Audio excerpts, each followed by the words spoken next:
The echoes of the last floor. Amelia, a young and intrepid history researcher, recently moved into an aging apartment complex, its walls steeped in silent tales. The building, an architectural relic, stood like a withered sentinel amidst the modernity of the city. Its most intriguing feature, to Amelia, was the enigmatic last floor, perpetually locked and shrouded in mystery. Her curiosity piqued by the landlord's vague remarks and the neighbors' whispered rumors, Amelia began delving into the building's past. Dusty records and yellowed newspapers spun a narrative of a bygone era, of families and lives that once thrived within these walls. But the story of the last floor remained elusive, its history fading into oblivion like a wisp of smoke. One night, while the city slept and the moon cast a pale glow over the empty streets, Amelia's sleep was disturbed by a faint melody, distant yet distinct. It seemed to emanate from above, from the forbidden floor.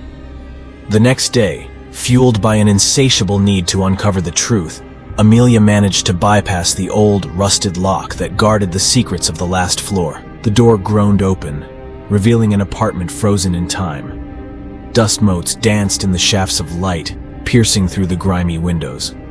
The air was thick with the scent of age and decay. Amelia stepped inside, her heart pounding in anticipation. The apartment was a time capsule. A layer of dust covered the furniture, and the walls were adorned with faded photographs and mirrors with tarnished frames. A child's doll lay abandoned on the floor, its glassy eyes staring into nothingness. A grand piano sat in a corner, its keys yellowed and silent.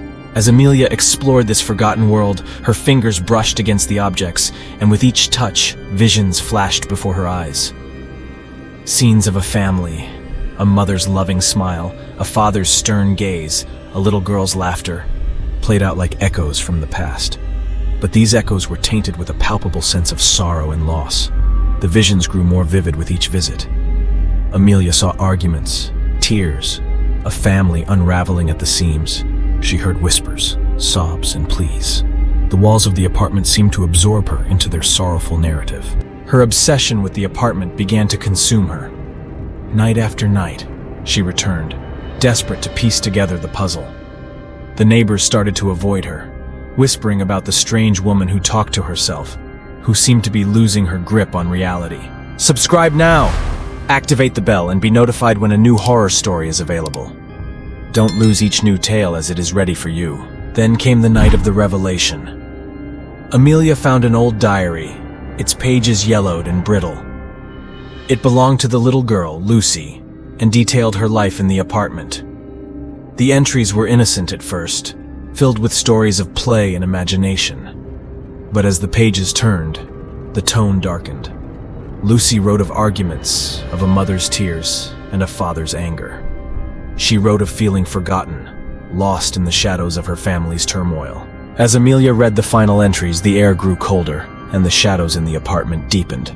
Lucy's last words were a plea for someone to find her, to save her from the darkness that was closing in. That's when Amelia heard it. A soft whisper, barely audible. "Help me," it said. She spun around, her eyes searching the shadows. There, in the corner, stood a figure. A little girl, her eyes hollow, her expression one of eternal sadness. Amelia reached out, but as her fingers brushed the apparition, the world spun. She was no longer in the apartment, but in a memory, a moment in time. She saw the family, heard their arguments, felt their pain, and she saw the tragedy unfold. A fire, accidental, yet devastating. It consumed the apartment, the family, their lives. The vision ended as abruptly as it began, leaving Amelia on the floor of the now dark apartment. Tears streamed down her face as she understood the tragic fate of the family and the lonely spirit of Lucy, trapped in the echoes of her last moments. Amelia knew what she had to do.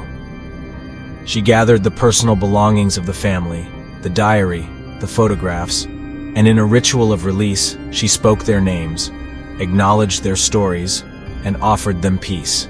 As dawn broke, a lightness filled the apartment. The oppressive air lifted, and for the first time, the apartment felt empty, truly empty. Amelia left the last floor, locking the door behind her. She never spoke of what transpired that night, but the neighbors noticed a change. The building seemed brighter, lighter, as if a heavy burden had been lifted. Subscribe now! Activate the bell and be notified when a new horror story is available. Don't lose each new tale as it is ready for you.